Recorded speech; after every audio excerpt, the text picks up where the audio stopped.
और इस वक्त की बड़ी खबर आपको दे दें, जी बिजनेस की खबर का बड़ा असर हुआ है। एक्सचेंजेस, ब्रोकर्स, डिपॉजिटरीज को डेटा शेयरिंग पर सेबी का निर्देश आया है।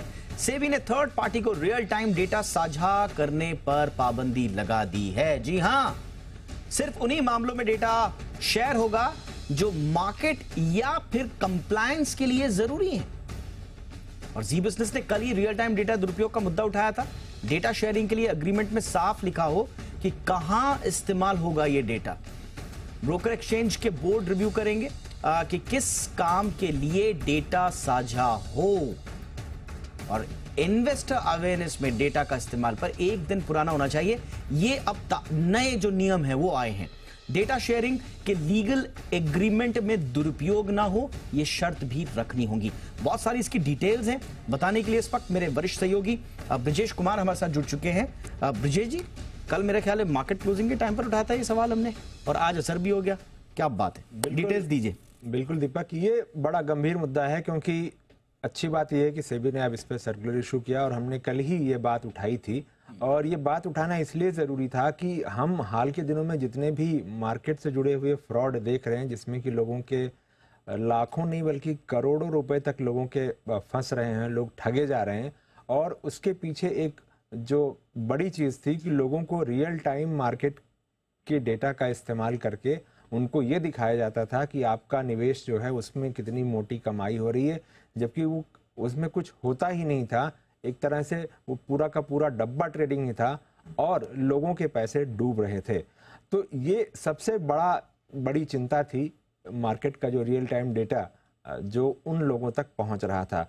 अब बात ये थी कि इसको अगर कंट्रोल नहीं किया जाए तो ये चीज़ लगातार फैलती जा रही थी। अच्छी बात यह है कि सेबी ने इस पर अब सर्कुलर इशू किया है, 30 दिन का वक्त दिया है। इस 30 दिन के वक्त के अंदर एक्सचेंजेस को, जो ब्रोकर्स हैं उनको, और जो डिपॉजिटरीज हैं उनको, और जो भी मार्केट से में काम करने वाले जितने भी लोग हैं, उन सबको अपना नियम बनाना होगा कि किस तरह से वो ये तय करें कि जो डेटा साझा किया जाएगा, रियल टाइम मार्केट डेटा, इसका दुरुपयोग नहीं होगा। और इसके लिए कई सारी जो है शर्तें रखी गई हैं। उनको बाकायदा एग्रीमेंट में ये लिखना होगा कि ये डेटा सिर्फ उन्हीं मामलों में यूज़ होगा जो मार्केट के लिए ज़रूरी हैं या जो किसी तरह के रेगुलेटरी कंप्लायंस के लिए ज़रूरी हैं। तो बाकायदा इसमें अब जो एग्रीमेंट, अभी भी ऐसा नहीं है कि होते नहीं हैं, लेकिन अब जो एग्रीमेंट होंगे वो और ज़्यादा सख्त होंगे कि कहीं डेटा का बेजा इस्तेमाल नहीं किया जाए।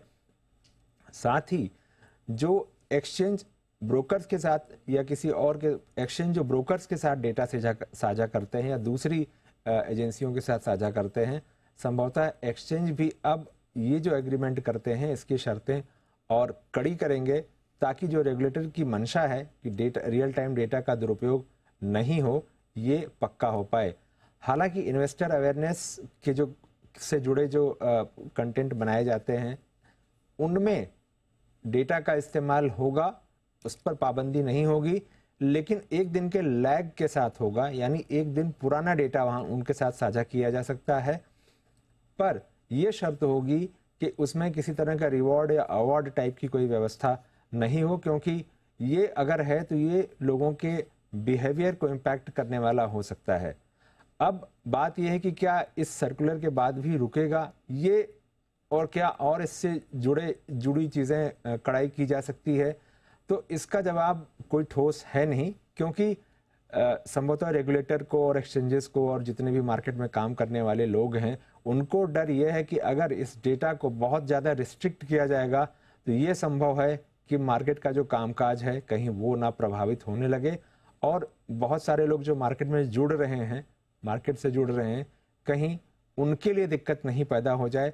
बाकी ये जो गड़बड़ी करने वाले लोग हैं, इनको जिस तरह से, जैसे जो कदम, जिस तरह से गड़बड़ियां सामने आएंगे, रोकने की कोशिश की जाएगी। लेकिन कुल मिलाकर एक अच्छा कदम है कि कम से कम इस पर रेगुलेटर ने किसी भी तरह की कोई सख्ती तो बढ़ाई।